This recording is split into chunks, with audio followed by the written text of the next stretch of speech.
Pourquoi m'éloigner de l'alcool, ça a été la meilleure chose qui me soit arrivée? Parce qu'en fait, je me suis rendu compte assez rapidement que je voulais partir en voyage et que n'importe où j'allais, peu importe si c'était pour faire un sevrage ou si c'était pour tout simplement pour aller à la découverte d'une nouvelle ville ou d'un nouveau pays, finalement, je me trouvais toujours des personnes avec qui boire. Et ça, c'était assez intense. L'alcool m'accompagnait tout le temps, peu importe où j'allais. C'était vraiment mon réflexe. Quand j'ai réalisé que l'alcool m'accompagnait tout le temps, j'ai pris la décision de m'en éloigner.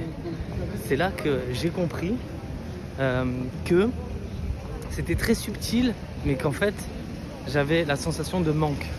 Et j'avais l'impression que si je ne buvais pas un coup, j'étais incapable d'aller à la rencontre des autres, même aller dans un lieu réservé, des endroits, des auberges de jeunesse.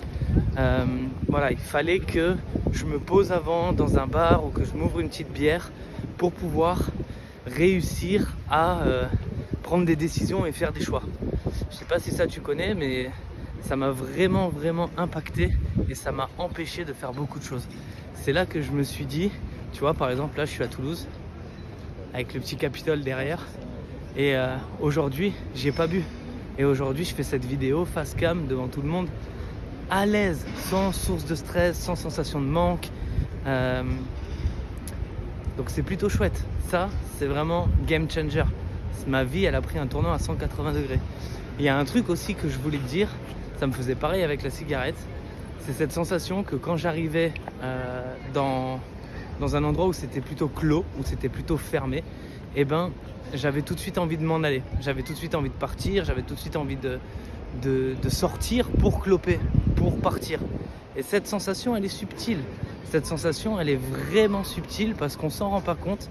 Au quotidien, on clope, au quotidien, on a ce manque d'alcool et pourtant, il est bien là.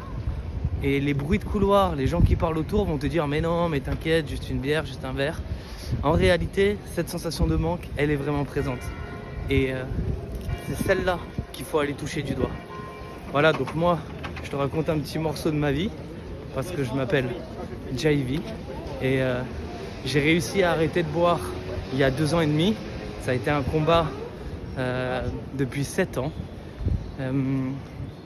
Et aujourd'hui, je m'en sens beaucoup plus léger, je m'en sens beaucoup mieux et j'ai à cœur d'aider les personnes qui souhaitent arrêter de boire de l'alcool à passer à un autre niveau. Ceux qui veulent être entrepreneurs, il y a une moto qui passe. La petite moto.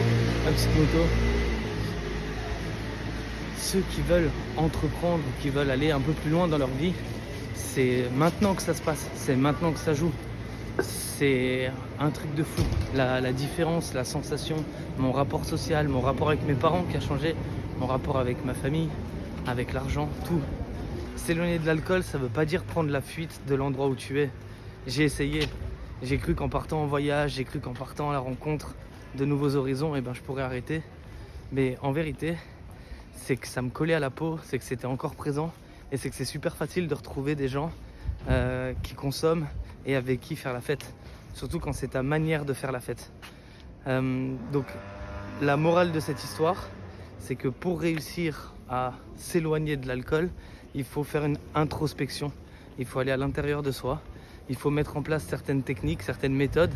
Et puis il faut avoir confiance au processus et clarifier ses objectifs, savoir pourquoi c'est vraiment important d'arrêter de boire de l'alcool, quels sont les avantages et les inconvénients. Et l'une des premières questions que je me suis rendu compte qui était très favorable pour pouvoir réduire ma consommation d'alcool, c'est de comprendre par où j'ai commencé. Donc la vraie question, c'est pas comment j'ai arrêté, mais plutôt pose-toi la question pourquoi j'ai commencé, avec qui, pour qui, dans quel but. Et juste en faisant ça, juste en commençant à observer ta consommation et pourquoi tu as commencé, déjà tu déclenches quelque chose et tu te mets dans une dynamique qui va pouvoir te permettre de t'en émanciper. Sans fuir, juste de t'en éloigner. Si tu trouves ce contenu intéressant et que tu as envie d'en savoir un peu plus et d'aller un peu plus loin là-dedans, abonne-toi à ma chaîne Instagram, callmejv, et envoie-moi un DM. Et puis j'ai quelques pépites à pouvoir t'envoyer. Voilà. À bientôt. Prends soin de toi.